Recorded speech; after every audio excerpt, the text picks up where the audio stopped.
ए संजू, ए संजू, अरे दादा तू कधी आला रे? अरे मला येऊन 10 मिनिटं झालं. तू कसल्या विचारात आहे? काय झाले तुला?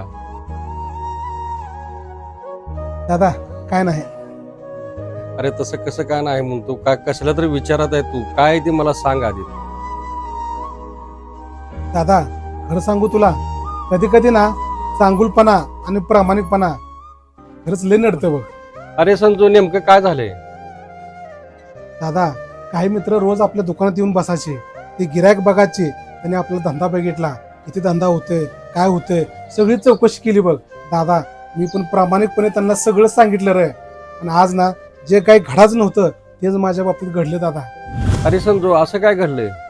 ज्या मित्रांना मी विश्वासानं सगळ्या धंद्याविषयी माहिती सांगितली, त्याच मित्रानं आपल्या दुकानच्या बाजूला दादा धंदा टाकला. असं त्याच्यामुळे तू एवढा नाराज आहे? तुझा विश्वास होता ना त्यांच्यावर, तू प्रामाणिकपणाने त्यांना सांगितलं, मनापासून सांगितलं ना, तू काही फरक पडत नाही बघ त्याला.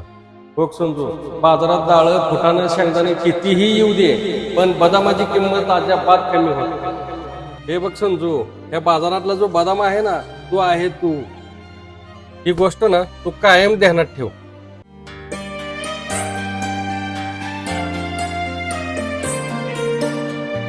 दादा बरोबर बोलला.